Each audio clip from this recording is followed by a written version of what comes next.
Charlotte's Web by E.B White and pictures by Garth Williams. Chapter 19 The Egg Sack. Next morning, when the first light came into the sky and the sparrows stirred in the trees, when the cows rattled their chains and the rooster crowed and the early automobiles went whispering along the road, Wilbur awoke and looked for Charlotte. He saw her up overhead in a corner near the back of his pen. She was very quiet. Her 8 legs were spread wide. She seemed to have shrunk during the night. Next to her, attached to the ceiling, Wilbur saw a curious object. It was sort of a sack or cocoon. It was peach-colored and looked as though it were made of cotton candy. "Are you awake, Charlotte?" he said softly. "Yes," came the answer. "What is that nifty little thing? Did you make it?" "I did indeed," replied Charlotte in a weak voice. Is it a plaything?" "Plaything? I should say not. It is my egg sack. My magnum opus." "I don't know what a magnum opus is," said Wilbur. "That's Latin," explained Charlotte. "It means great work. This egg sack is my great work, the finest thing I have ever made." "What's inside it?" asked Wilbur. "Eggs?" 514 of them," she replied. 514? said Wilbur. "You're kidding." "No, I'm not. I counted them. I got started counting, so I kept on, just to keep my mind occupied. It's a perfectly beautiful egg sack," said Wilbur, feeling as happy as though he had constructed it himself. "Yes, it is pretty," replied Charlotte, patting the sack with her 2 front legs. "Anyway, I can guarantee that it is strong. It's made out of the toughest material I have. It is also waterproof. The eggs are inside and will be warm and dry." "Charlotte," said Wilbur dreamily, "are you really going to have 514 children?" "If nothing happens, yes," she said. "Of course, they won't show up till next spring." Wilbur noticed that Charlotte's voice sounded sad. "What makes you sound so downhearted? I should think you'd be terribly happy about this." "Oh, don't pay any attention to me," said Charlotte. "I just don't have much pep any more. I guess I feel sad because I won't ever see my children." "What do you mean you won't see your children?" "Of course you will. We'll all see them. It's going to be simply wonderful next spring in the barn cellar with 514 baby spiders running around all over the place. And the geese will have a new set of goslings and the sheep will have their new lambs." "Maybe," said Charlotte quietly. "However, I have a feeling I'm not going to see the results of last night's efforts. I don't feel good at all. I think I'm languishing, to tell you the truth." Wilbur didn't understand the word languish, and he hated to bother Charlotte by asking her to explain. But he was so worried he felt he had to ask. "What does languishing mean?" "It means I'm slowing up, feeling my age. I'm not young any more, Wilbur, but I don't want you to worry about me. This is your big day today. Look at my web. Doesn't it show up well with the dew on it?" Charlotte's web never looked more beautiful than it looked this morning. Each strand held dozens of bright drops of early morning dew. The light from the east struck it and made it all plain and clear. It was a perfect piece of designing and building. In another hour or two a steady stream of people would pass by, admiring it and reading it and looking at Wilbur and marveling at the miracle. As Wilbur was studying the web, a pair of whiskers and a sharp face appeared. Slowly Templeton dragged himself across the pen and threw himself down into a corner. "I'm back," he said in a husky voice. "What a night!" The rat was swollen to twice his normal size. His stomach was as big around as a jelly jar. "What a night!" he repeated hoarsely. "What feasting and caressing! A real gorge. I must have eaten the remains of 30 lunches. Never have I seen such leavings, and everything well ripened and seasoned with the passage of time and the heat of the day. Oh, it was rich, my friends, rich." "You ought to be ashamed of yourself," said Charlotte in disgust. "It would serve you right if you had an acute attack of indigestion." "Don't worry about my stomach," snarled Templeton. "It can handle anything. And by the way, I've got some bad news. As I came past the pig next door, the one that calls himself Uncle, I noticed a blue tag on the front of his pen. That means he has won first prize. I guess you're licked, Wilbur. You might as well relax. Nobody is going to hang any medal on you. Furthermore, I wouldn't be surprised if Zuckerman changes his mind about you. Wait till he gets hankering for some fresh pork and smoked ham and crisp bacon. He'll take the knife to you, my boy."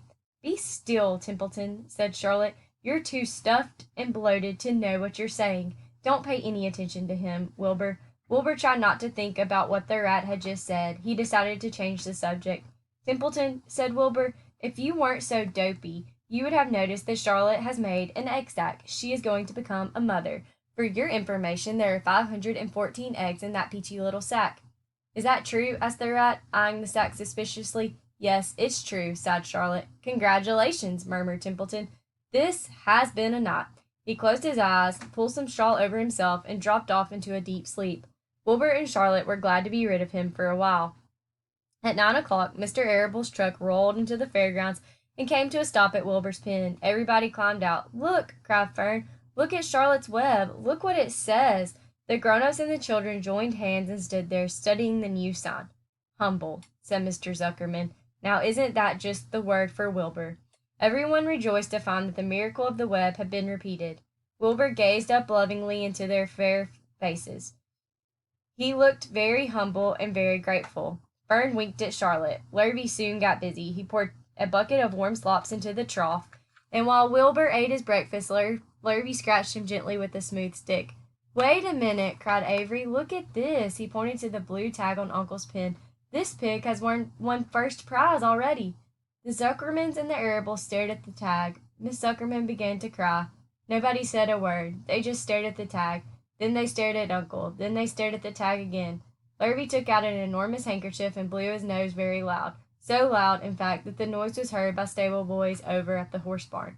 "Can I have some money?" asked Fern. "I want to go out on the midway." "You stay right where you are," said her mother. Tears came to Fern's eyes. "What's everybody crying about?" asked Mr. Zuckerman. "Let's get busy, Edith. Bring the buttermilk." Miss Zuckerman wiped her eyes with her handkerchief. She went to the truck and came back with a gallon jar of buttermilk. "Bath time," said Zuckerman cheerfully. He and Miss Zuckerman and Avery climbed into Wilbur's pen. Avery slowly poured buttermilk on Wilbur's head and back as it trickled down his sides and cheeks. Mr. and Miss Zuckerman rubbed it into his hair and skin. Passers-by stopped to watch. Pretty soon quite a crowd had gathered. Wilbur grew beautifully white and smooth. The morning sun shone through his pink ears. "He isn't as big as that pig next door," remarked one bystander, "but he's cleaner. That's what I like." "So do I," said another man. "He's humble, too," said a woman reading the sign on the web. Everybody who visited the pig pen had a good word to say about Wilbur. Everyone admired the web, and of course nobody noticed Charlotte. Suddenly, a voice was heard on the loudspeaker. "Attention, please," it said. "Will Mr. Homer Zuckerman bring his famous pig to the judge's booth in front of the grandstand?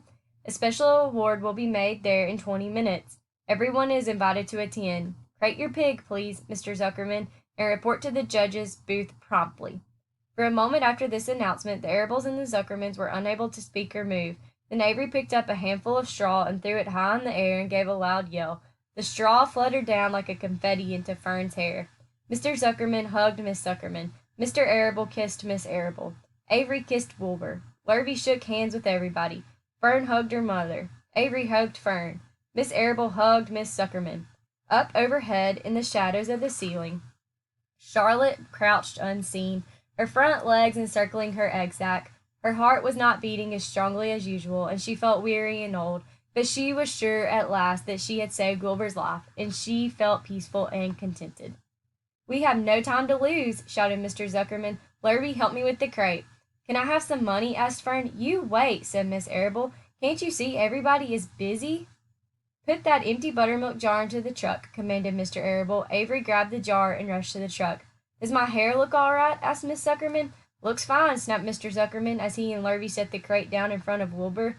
"You didn't even look at my hair," said Miss Zuckerman. "You're all right, Edith," said Miss Arable. "Just keep calm." Simpleton, asleep in the straw, heard the commotion and awoke. He didn't know exactly what was going on, but when he saw the men shoving Wilbur into the crate, he made up his mind to go along. He watched his chance, and when no one was looking, he crept into the crate and buried himself in the straw at the bottom.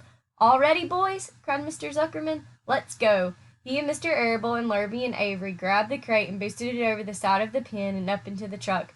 Fern jumped aboard and sat on top of the crate. She still had straw in her hair and looked very pretty and excited. Mr. Arable started the motor, everyone climbed in, and off they drove to the judge's booth in front of the grandstand. As they passed the Ferris wheel, Fern gazed up at it and wished she were in the topmost car with Henry Fussy at her side.